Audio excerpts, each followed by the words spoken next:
balik lagi di Detik Sore. Cuma Hore. Oh, Dr. Strange. Bener. Ya. Cerita dong kemarin kan wow. lo ini nge-MC cukup lama tuh mengawal pilkada ini. Since kita akan ngobrolin soal pilkada nih buat Jakarta khususnya.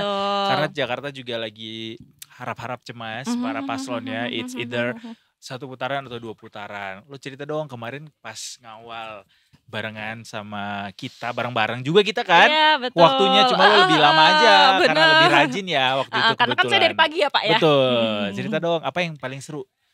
Ini momen pertama lo kah mengawal pilkada? Iya, ini sebagai momen MC. pertama. Pertama keseruannya adalah kayak gue tuh bisa lihat secara langsung dan dijelasin gitu masalah kayak quick count dan lain-lain yang kayak gue tuh awam ya, jadi baru tahu gimana caranya. Terus ada margin of error tuh cara ngitungnya tuh gimana. Yang kayak gitu-gitu. Teknis banget dong ya. Iya, jadi dikasih tahu kayak gitu masalah logistik, lain-lain gitu. Dan kita kan udah sebenarnya 2 hari ya dari sebelumnya juga. Udah ada gitu. Cuman bentar doang gitu udah ngobrol-ngobrol sama yang live report di daerah-daerah, seru banget. Jadi nanya kayak berapa sampelnya, gimana cara ngitungnya, kayak dari misalkan dari Jakarta nih sampelnya tuh ada 600, kenapa? Iya karena ada hitungannya, semua tuh statistik semuanya ada hitungannya, nggak cuman yang kayak oke, kita ambil 5 sampel dari sini, 5 sampel, nggak segampang itu. Jadi kenapa kemungkinan besar itu quick count itu mirip-mirip sama real count. Karena 95% sejauh ini. Gitu. Kalau yang dari kemarin gue pelajari. Karena memang metodologinya juga ilmiah ya. Yes, betul. Jadi nggak sembarangan cuman kayak ini kira-kira deh. Nah, harus dia presisi. Dan itu tuh ada kayak ujiannya lagi gitu, diuji lagi dan lain-lain. Jadi kayak pas nyampe kita kayak itu udah beneran quick count gitu loh, quick count hasilnya. Gitu. Nah, the thing is Jakarta kan punya juga quick count nih untuk pilkadanya dan beberapa lembaga survei. The thing is beberapa lembaga survei ini juga punya hitungan yang beda-beda dengan margin of error yang berbeda-beda juga. Ada yang menyatakan bisa 1 putaran, ada yang menyatakan kemungkinan juga bisa 2 putaran karena di bawah 50% hitungan suaranya. Nah, kali ini di tengah penantian hasil hitung resmi dari KPUD Jakarta, kita juga dihadapkan sama fenomena bagaimana paslon-paslon ini saling ngeklaim. Misalnya ada yang ngeklaim bisa menang 1 putaran nih, ada juga yang melayangkan sayembara gitu, membuat orang-orang supaya ikut. Mungkin semangatnya adalah mengawal supaya tidak terjadi kecurangan begitu ya. Tapi itu ada banyak spekulasi atau mungkin ada banyak gimmick begitu yang terjadi setelah pemungutan suara kemarin. Kita akan ngobrolin soal itu. Judulnya nih ngeri banget sih. Siasat RK cari celah di Pilkada Jakarta. Siasat seperti apa? Kita akan ngobrolin bareng sama Mas Ubedillah Badrun, analis politik dari UNJ. Halo, selamat sore Mas. Ya, selamat sore. Selamat sore Mas. Apa kabarnya hari ini? Baik, alhamdulillah sehat. Baik ya, jelas, Mas Ube. Jelas. Mas, ini kita tadi udah sebutin judul redaksional kita hari ini, editorial review hari ini adalah Siasat RK cari celah di Pilkada Jakarta. Iya, menarik. Menarik kan. Gimana Mas, celah seperti apa sih yang kemungkinan akan terjadi atau yang dilihat gitu sama paslon 1 atau mungkin juga paslon 3 yang saat ini memang sedang memperebutkan antara 1 atau 2 putaran itu ya? Saya kira di dalam politik celah itu selalu mungkin ya, karena politik adalah seni dari berbagai kemungkinan, dan apalagi kemudian fakta dari pilkada kemarin putaran pertama itu tidak ada yang cukup meyakinkan lebih dari 50% begitu ya. Jadi beberapa recon dari lembaga survei memang ada yang lebih dari 50%, ada yang banyak yang tidak sampai 50%. Nah, oleh karena itu celah kemungkinan di 2 putaran itu saya kira sangat mungkin ya. Nanti nunggu pengumuman KPU yang jelas. apakah nanti 2 putaran atau tidak. Nah, kalau kemudian ternyata ada yang 50% lebih, ya mau tidak mau hanya 1 putaran. Tetapi kalau lihat dari kecenderungan dari lembaga survei yang melakukan quick count, itu nampaknya kebanyakan dari lembaga survei masih menempatkan masing-masing belum ada yang melebihi secara meyakinkan lebih dari 50%. Nah, oleh karena itu menurut saya ini peluangnya 50-50 sih, apakah nanti akan 2 putaran atau 1 putaran. Nah, kalau 2 putaran, celah apa yang memungkinkan dilakukan oleh Ridwan Kamil misalnya, saya kira celahnya memungkinkan, Mas, karena pertama celah dari pemilih Pramono Bangdul, lalu celah dari pemilih calon independen ya, dari Pak Kun itu, kemudian celah dari golput yang angkanya ya 40%. Jadi setidaknya ada 3 celah yang memungkinkan dimainkan oleh pasangan RK dan Suswono jika ingin memenangkan kontestasi. Bisa juga kalau kemudian ternyata kita bisa melihat bahwa tren yang memungkinkan kita bisa baca dari misalnya dari kubunya independen, itu kan kita bisa baca tuh celah-celahnya. Apakah mereka yang memilih calon independen itu atau pasangan nomor 2 itu karena dia tidak suka ada PDIP atau dia tidak suka pada Ridwan Kamil.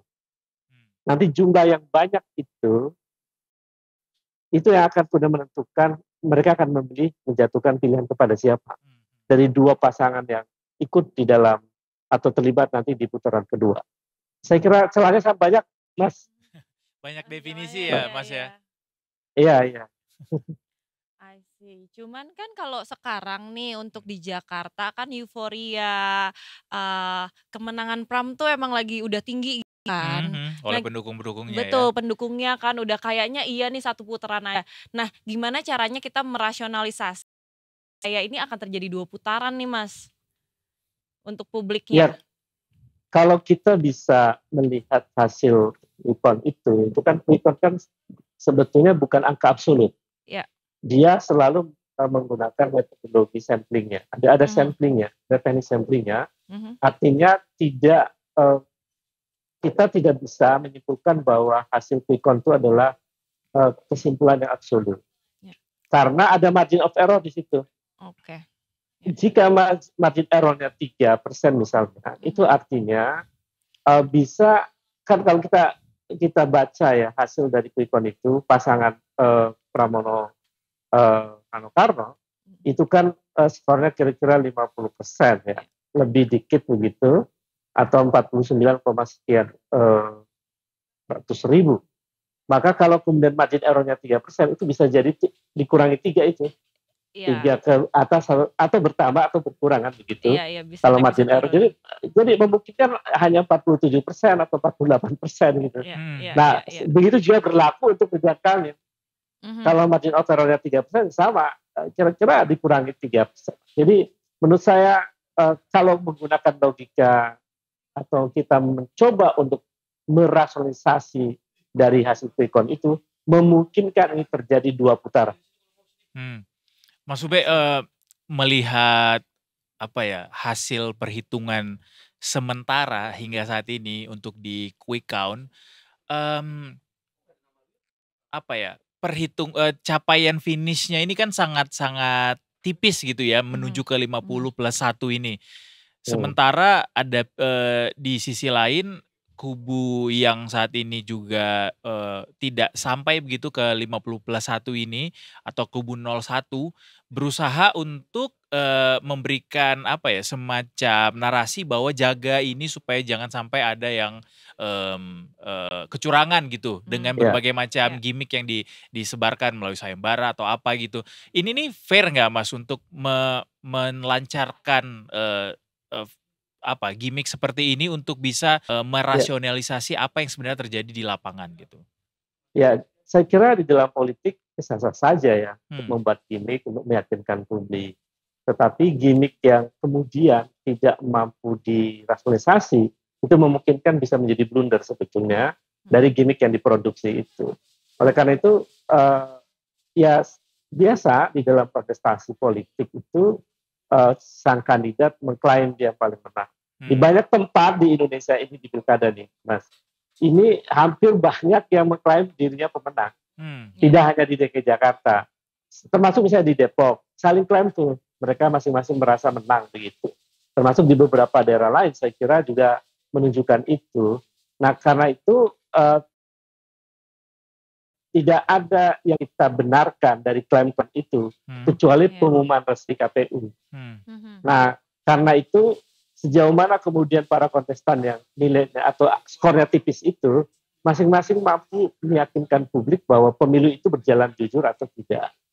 Kalau tidak jujur, kan sebetulnya ada ruang yang memungkinkan masing-masing bisa mengajukan perkara pemilu itu di Mahkamah Konstitusi.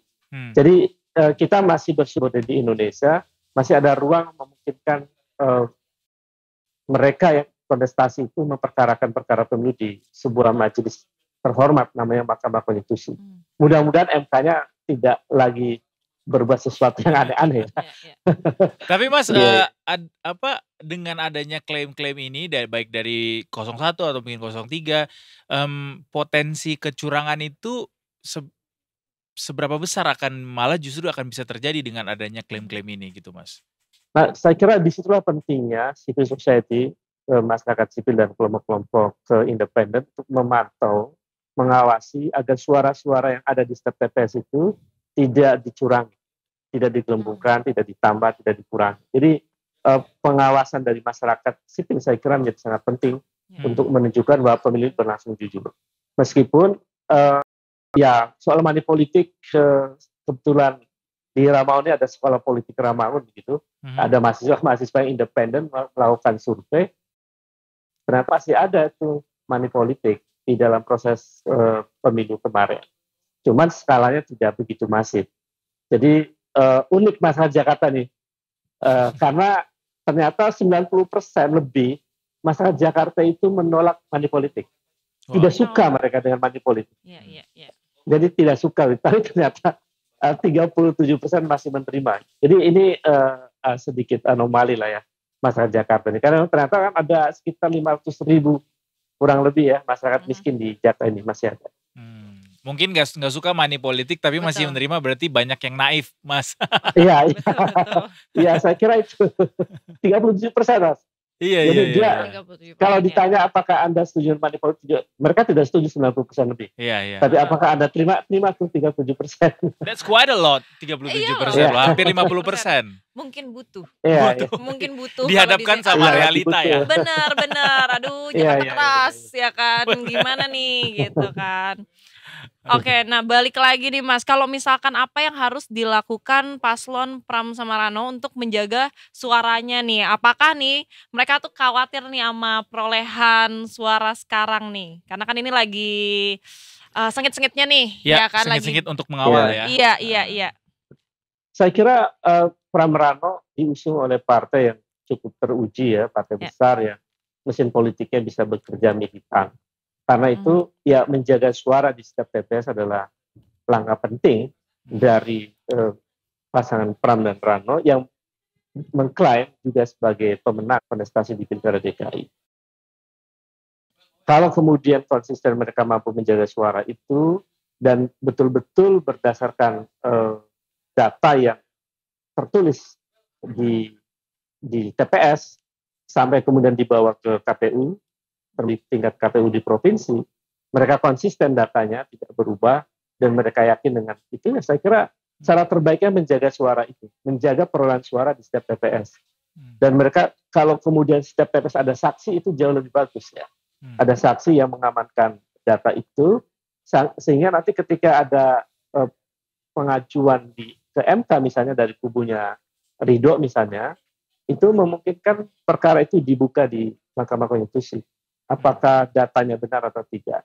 Jadi saya kira ini menarik ke Jakarta ini untuk menguji apakah betul pemilu sebagaimana mestinya atau justru ada hal yang aneh terjadi di Jakarta. Oke, Mas Ube, berarti Mas Ube merasa dengan pasangan Pramono Rano dengan latar belakang partainya yaitu PDIP cukup kuat untuk bisa mengawal hasil suara yang saat ini sedang dihitung begitu, Mas ya?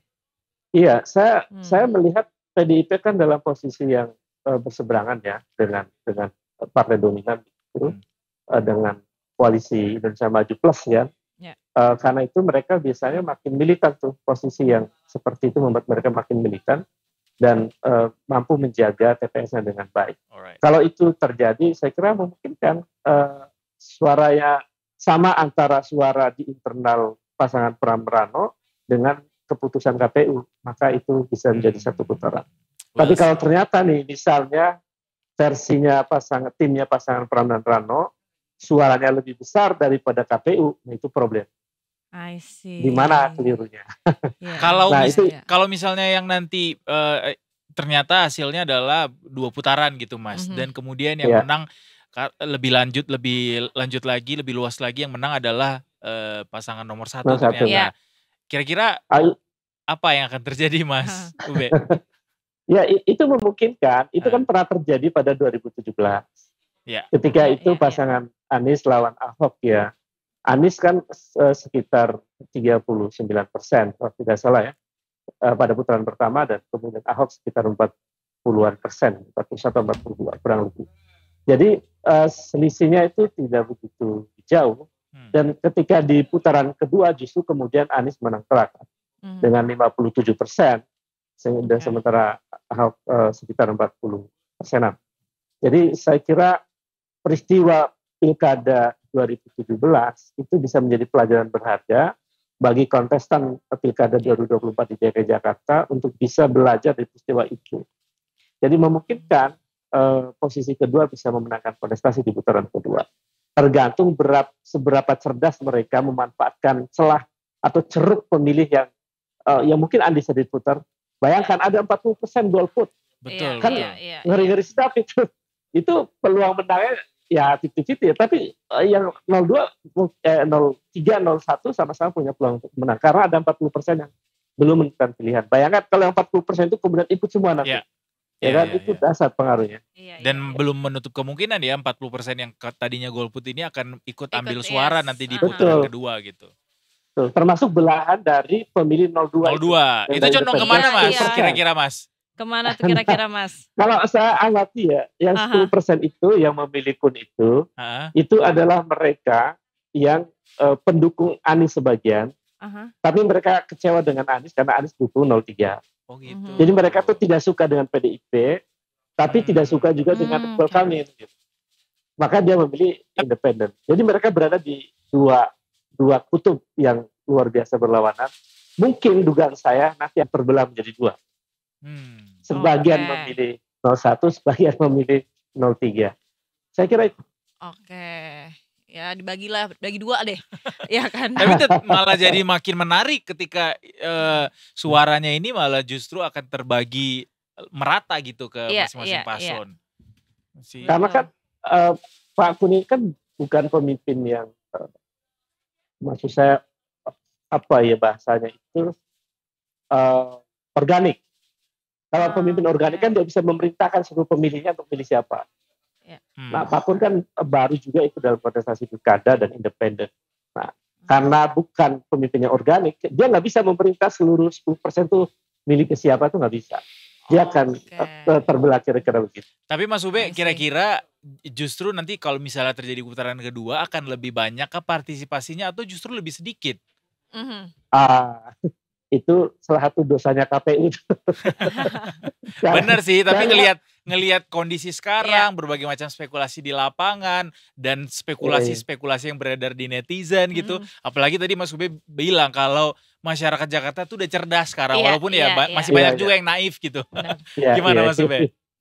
Jadi saya kira pertama tergantung dari promosi marketing dari KPU. Seberapa masif KPU mengajak publik untuk ikut terlibat dalam putaran kedua jika nanti terjadi.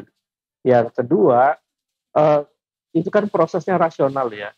Kita mesti tahu 40% yang tidak ikut pemilu kemarin itu, tidak ikut pilkada itu, alasannya apa? Kalau alasannya teknis, dia kerja jauh kemudian dan lain-lain, mungkin bisa diatasi bahwa nanti ada agenda pemilu di putaran kedua, mereka akan ikut. Tapi kalau alasannya yang 40% itu alasannya ideologis, bahwa saya nggak mau memilih pilkada ini karena saya politik. Terlalu banyak drama dalam politik. Nah itu ideologis, Mas. Nah, kalau itu ideologis, memang susah ngajak mereka untuk ikut dalam pilkada di putaran kedua. Gitu. Jadi itu semua tergantung ya. Cuman kalau nih aku tuh sebenarnya masih penasaran ini. Kalau nasib RK nih, misalnya let's say kalah gitu. Akankah nih Pak RK tuh mengikuti jejak Anies yang absen di kancah politik gitu? Ataukah akan jadi apakah di politik ataukah absenkah gitu?